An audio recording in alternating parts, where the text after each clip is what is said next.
And so, hello guys, and welcome again to the channel. We have another deck tech as the upcoming Pro Tour Final Fantasy set will be in this weekend, and one of the formats aside from the booster draft will be standard. And so, we explore again another deck archetype, which is this still an existing archetype, but we try to incorporate new cards from the Final Fantasy set.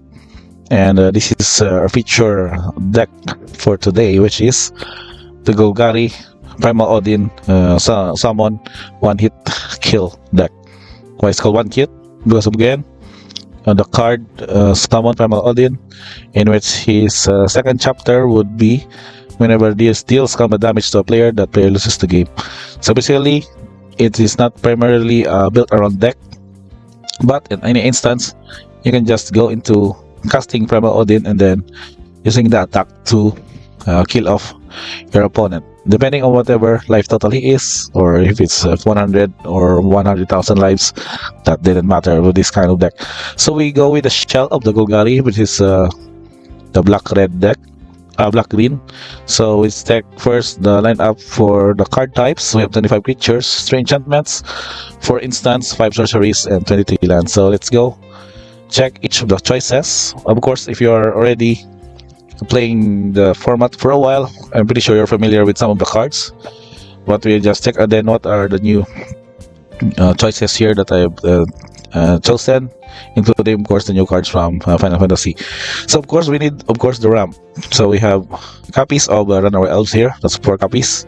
This is the secret layer version, and along that you can have a turn 2 play. For example, if you have a turn 1 Runaway Elf, are your copies of Preacher of the Schism. So Preacher of the Schism here goes with the utility card that can deal this effect when it attacks, depending on the life totals. Either you create a vampire creature token, or you draw a card and you lose 1 life. Other option here is a turn 2 Kasi Revenant. So this is the card from Tarkir Dragonstorm, which goes to a 3/3 4/3, which has 3 abilities of flying, detached, lifelink, and can be renewed from a graveyard, having this effect to another creature. So that is basically your 2-drop with the Lanora Elf. But what if we go basic, like not curving with an elf? So we have these 2 mana cost creature options here in the form of Deep Cavern Bat. So we have 4 copies of this. This will also help us set up and to know our opponent's hand and disrupt their best card, or maybe their spot removal, so that we can open option for Primal Odin to attack without any spot removal effects from your opponent. So that is 4 copies in the deck. More so, this can also be helped by pumping it with Genova, for example, making it 2/2 and 3/3, for example, and making the race against some of the aggro decks more difficult. And so also we have 2 copies of Monster Dead Knight. This might be having little popularity now because of effects that can be exiled this one as it dies. So the option here for you is just basically having a 2-drop that can attack early on, or just having a card effect to draw you a card and lose 1 life for its adventure cost. Now let's go for the various 4 drops here. We have, of course, Archfane of the Dross, which is your typical way to finish off opponents with its 6/6 body and flyer that can evade most blinkers. It has also this ability that your creature opponent control dies, its controller loses 2 life. The only drawback here is that you have 4 all counters, which is you will lose the game once those all counters run out. And another 4 mana cost is Show Dread, of course, which punishes card effects. We know that we're expecting the popularity of VV in this format with Final Fantasy, and so we need to be able to punish them whenever they draw a card. They would lose 2 life for that effect. And the new card here, Genova, Ancient Calamity, it pumps off your creatures that whenever put a counter at the beginning of combat equal to its power, those creature becomes a mutant. And then whenever a mutant you control dies during your turn, for example, you will draw cards equal to its power. So in any way, you can be able to set up your creature and then attack, or make them attack, and they will trade with your opponent's creature and die.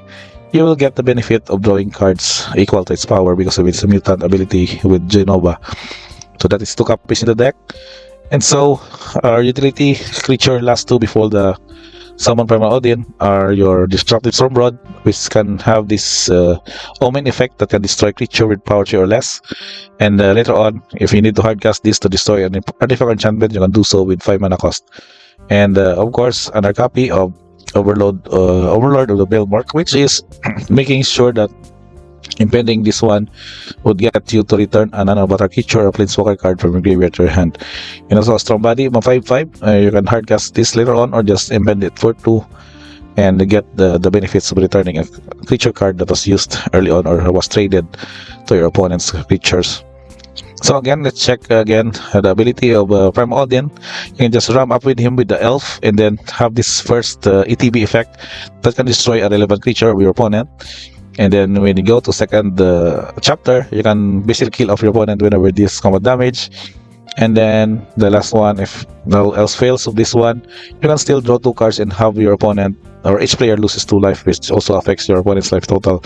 And more so, if you draw 2 cards with the shoulder in play, it gets you to gain 4 life instead. And having this 2 life drawback is not a drawback anymore for this one. And let's go for the enchantment choices. We have 2 copies of Honor Hanex. So this card, which basically goes with the Cardo effects and can unlock a demon for 6/6 for 5.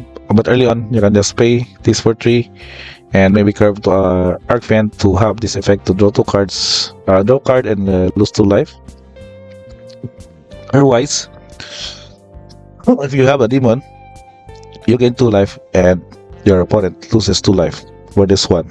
Let's apologize for that. We go back again to the other card enchantment for this deck. We have a copy of Innkeeper's Talent. So this Innkeeper Talent, putting also counters on your creatures you control, and then parents you control with counters on them have ward 1. Is more so, it goes to the effect of maybe pumping up your Genova so that it triggers of counters would also be beneficial to our other creature or another target. So that is some kind also of a mini combo in this deck. Later on, if you be able to pump this one to have your counters permanents have ward and then pay 4 to have this effect to double those counters added. So very basic in a late game benefit for your deck. And then of course spot removals will be formed in the instance. Go for the thought and countdown your best choices in the metagame. And for the sorceries, of course, main deck duress now is a thing for the meta because you can kill off your opponent's spot removals and maybe also discard their counter before they were able to play it. And counter spells also would be discarded. A copy of the battle content. This option here is that it will be able for you to sacrifice a creature that was turned mutant by your Genova, or you can just sacrifice a random vampire token to get your or search library for Summon Primal Odin so that you can get your main win condition on the battlefield as soon as possible. Another option here is that you can also go through the search with Nature's Rhythm because it can search for creature card with mana value X or less by paying X and 2 green, and also it can be harmonized in the graveyard for another tutor effect. And basically searching on any options. More so if you have a sideboarded match wherein you can sideboard also 1 ops or 2 ops of creature and use Nature's Rhythm to search for it. And last, for the sorcery or your copy of your Mesopulse, we know that multiple tokens created by the cutter or the talent could be a problem early on, and so we need also a way to deal with them. And also this could also deal with any non-permanents, meaning that you can also destroy a random artifact or enchantment from your opponent what is can be relevant in your gameplay or hinder your games against them. And we check on the last for the lands. Of course, we have the basic choices for mana fix, and we also included the Westwood Verge here for the black green. That's 4 copies, and the manland in the form of a Restless Cottage that can be also able to exile cards from graveyard and create food token that is relevant for aggro matchups, and 2 copies of Soulstone, which can also act as a demon because it can be of any creature type and can also benefit you if you have the Unholy Annex into the battlefield. And let's check on the mana cost. Reduction is basically even. We have more black of the green color. Black is 45 whereas green is only 13.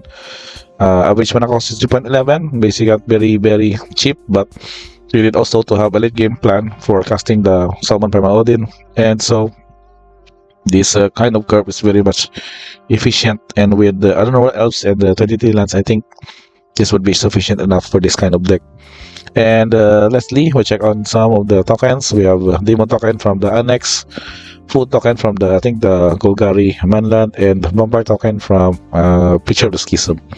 And that's pretty much it for this deck list, guys.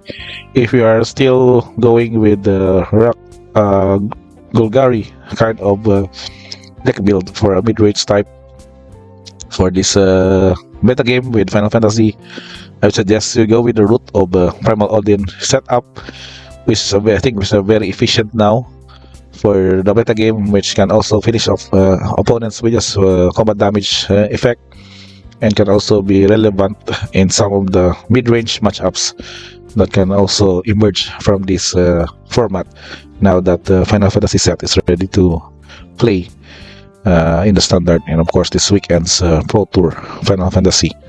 And guys, thank you for watching this one. We have again Golgari Primal Odin one hit deck.